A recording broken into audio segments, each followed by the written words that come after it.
Hey guys, Michael the DC Multiverse Collector here, bringing you a review of the McFarlane Toys Gold Label DC Multiverse Midnighter action figure.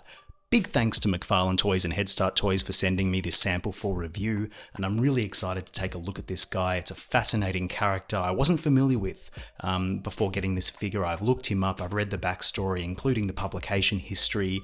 The character came from Wildstorm Comics over to DC, and he's got a really sort of interesting backstory and a more nuanced and textured character than you'd immediately think. When you look at him. He looks pretty good in the package. You'll see this is a gold label. It's a store exclusive in the United States, exclusive to Target. Down the side, you'll see it's got Midnighter from DC Classic, which I believe is the designation that McFarlane tends to give figures that don't draw on a specific comic book inspiration, but might be an amalgam of various sources or sort of a more classic appearance. So that's what it is. On the back, you'll see we get some comic book art, which looks tremendous, and you see Midnighter striking a pose that he no doubt won't be able to replicate with his articulation, but that's okay. So before we open this guy up and see what we get in the box, a quick favour: if this video is in any way helpful or entertaining or interesting, give it a like, that helps me out. Also consider subscribing to the channel, which is also a great help. So without any further ado, let's get this guy open and see what we get in the box. Here's all the accessories you get in the box. Starting off with the classic DC Multiverse display stand. I'm sick of talking about them, you're sick of seeing them and hearing about them, so let's move on. Next, we have the trading card, with that terrific art that doesn't really resemble the figure we get in the box, but still looks awesome, with the bio for Midnighter on the back. You can have a read, pause if you want to. Now, Midnighter also comes with these two identical batons. These are quite nicely sculpted, but there's not a lick of paint to be found on them, which is probably okay. I wish they were a bit more detailed. They're made of a very bendy pliable plastic, which is good for getting it inside the figure's hands, but it does lead them to warp a little bit, and they can look awkward. You've just got to kind of straighten them out before you pose the figure. So they are pretty good and essential, given that Midnighter often appears with these in the comics. Finally, in addition to the two hands that are grippy hands for his batons, we also get two little fisty hands. So Midnighter can punch stuff really, really hard. So now that we've taken a look at all the accessories, here is Midnighter out of the box with his batons equipped, and my first impressions of the figure are that he looks pretty good. Yeah, it's generally a striking design with that windswept jacket. Trench coat looks really, really cool. The monochromatic color scheme, the sort of intimidating looking black leather look with the head sculpt. It's a fairly nice looking figure. Longtime fans of the line will immediately recognize that this is a reuse of the Dark Detective Bruce Wayne. It's a fairly extensive reuse, everything from the legs up through the belt, the holster, the torso, the jacket. That's all Dark Detective, straight reuse with some alternate paint. You'll see here, those panels here are from Dark Detective. They're not painted here, but they've been left on the sculpt. It's probably okay. What is interesting is what's new on the figure, I guess. And what is new is the head sculpt, obviously, but also these arms seem to be new. So the lower arm and upper arm are actually brand new, and that pauldron sort of shoulder piece is actually reused from Dark Detective as well. So it's a fairly interesting mix of old and new. That's my sort of first blush impression. The other thing that's probably worth noting is that this baton grippy hand is really, really loose. You can see that it just flip-flops around willy-nilly, which makes it hard to sort of strike some poses, because over time it's just going to flop, flop. Yeah, so that's a bit disappointing. I actually very rarely see that with DC Multiverse. You don't get loose joints like that. So that's, yeah, it's kind of like an action feature, like, you know, spinning baton. Anyway, look, that is a bit of a disappointment. And I wonder if that's just my figure or it's a widespread QC issue, but yeah, bit lame. Yeah, otherwise, a fairly good looking figure, and I'm excited to get into the light box to take a more detailed look at the figure. So getting the figure into a light box to have a look at the overall aesthetics, I think this is a really good looking figure overall.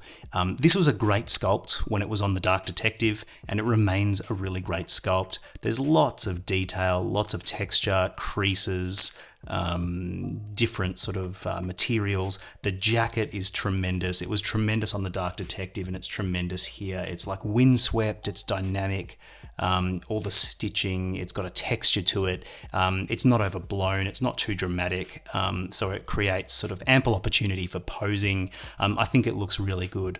I will say this figure sort of suffers from a lack of paint, which I've been saying recently about a lot of McFarlane figures. The Dark Detective figure had a bit more paint than this.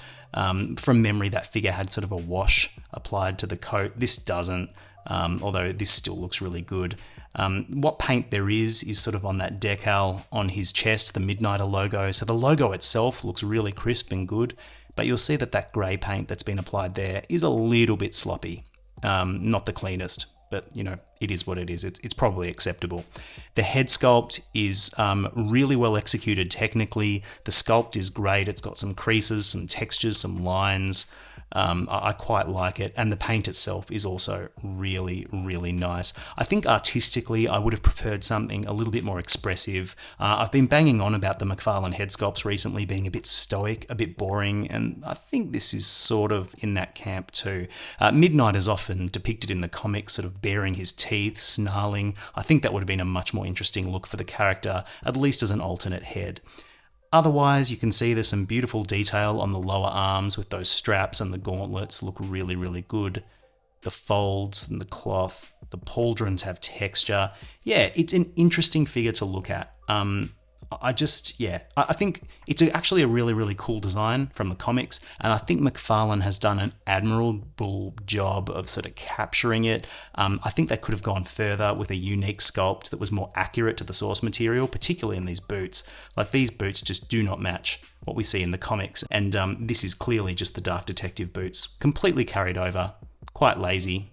They've even got bat ears on the shin guards, so you know that's a bit disappointing. But you know, if you don't have the Dark Detective figure and you're not sort of bound to the comic design and you just have this guy on a shelf, he looks pretty cool. He looks pretty intimidating.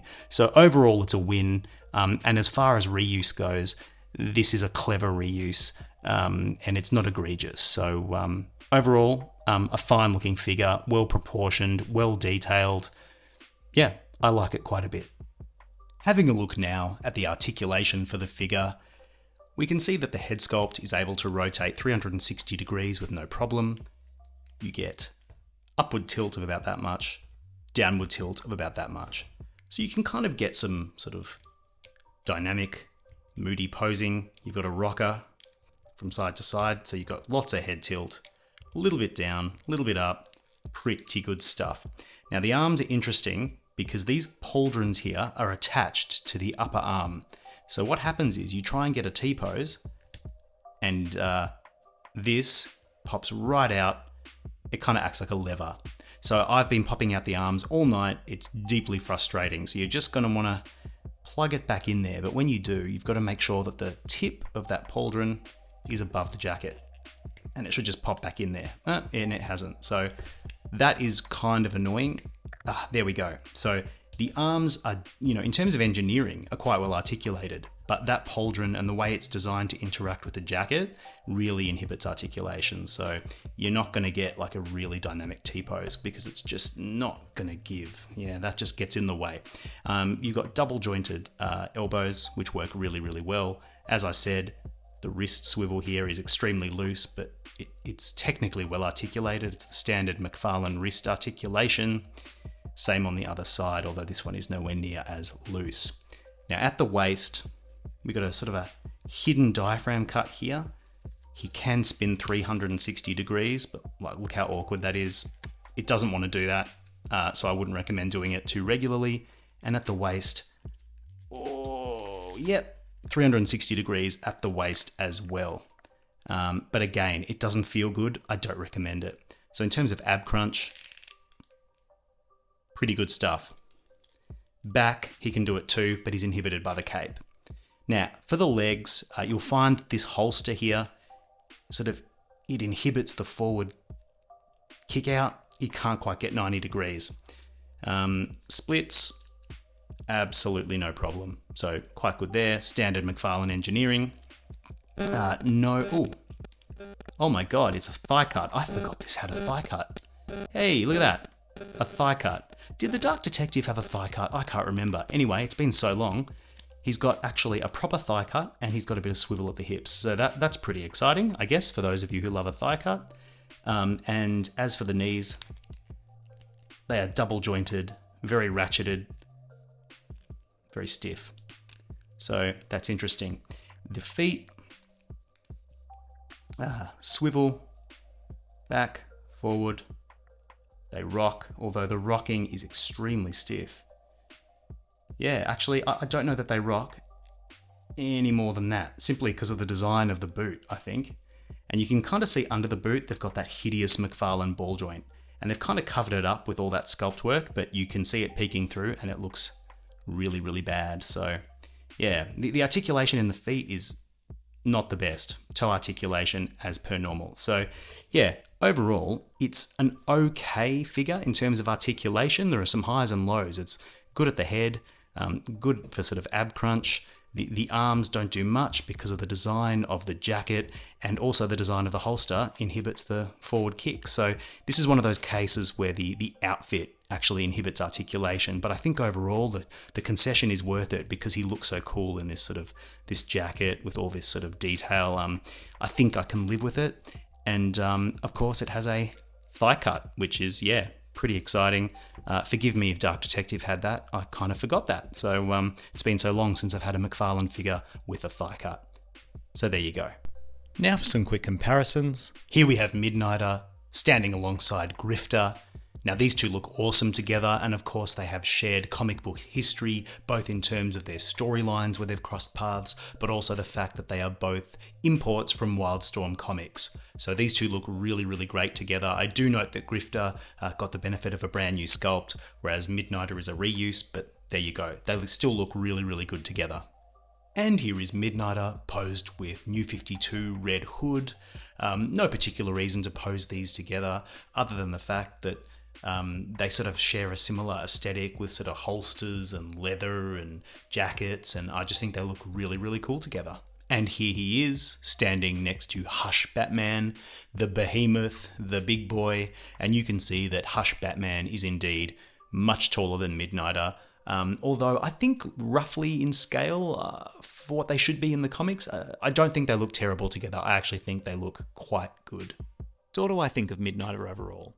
I think it's a solid release. Not exceptional, but good. Midnighter is a fascinating character with an awesome design, and I think McFarlane Toys have done a decent job of delivering on that design. This is a reuse of the Dark Detective figure, but I think it's a pretty sensible reuse overall. I really like the head sculpt. I think it looks good. Artistically, yeah, it could have been a bit more expressive, and I think an alternate head would have gone a long way. Articulation is okay. I've got a loose wrist swivel, which is disappointing, but your mileage may vary. And of course, the articulation is limited by the sort of sculpted details in the outfit. So that's a bit disappointing. Overall though, look, it's a good figure. He comes with all the accessories you would expect, barring an alternate head. He looks great on the shelf. I think if you're a completionist, you're going to be getting him, but if you just sort of have an interest in more obscure and interesting DC characters, this is a must buy. So that's where I stand. Let me know in the comments if you'll be picking Midnighter up. In the meantime, give this video a like. If it's been in any way helpful to you, consider subscribing to the channel. And until next time, happy collecting, and thanks so much for watching.